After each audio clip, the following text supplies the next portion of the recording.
হর Har Mahadev. Good morning everyone. তো আমি এখন বর্তমানে রয়েছি ক্যানিং সোনাকালীতে, আর সবাই মিলে বড় কাচারি মন্দিরে পুজো করতে যাচ্ছি। আজকে শ্রাবণ মাসের দ্বিতীয় সোমবার, তাই আমরা সবাই এখানে পুজো করতে এসেছি। এখানে এসে আমার খুব ভালো লেগেছে। আমি তো ভেবেছিলাম পুজো দিতেই পারবো না, বাড়িতে নেই, তার জন্যে তো ভাবলাম না, ভগবান তো সব জায়গায় আছে বলো। তো এখানে এসে আমার ভীষণ ভালো লেগেছে, খুব সুন্দর মন্দিরটা। তারপর এখানে একটা জিনিস খুব সুন্দর, যে ডাবের জল বাবা ভোলানাথকে সবাই ঢালছে।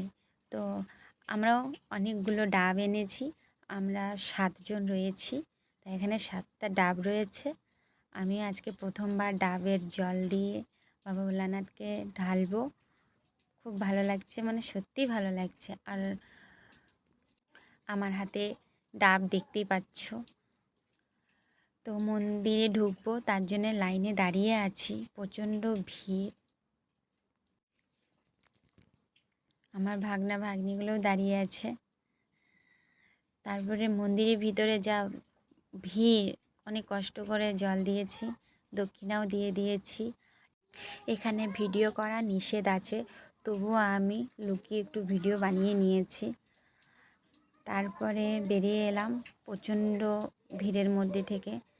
তারপরে এখানে যারা মানত করেছে তারা এখানে পুজো করছে সবাই। তারপর বাইরে এসে নন্দী মহারাজকে ফুল বেলপাতা দিয়ে নিলাম। তারপরে সবাই ডন্ডি কাটছিল, তাদেরকে প্রণাম করে নিয়েছি। তো আমার ভিডিওটা কেমন লেগেছে অবশ্যই কমেন্ট করে জানিও।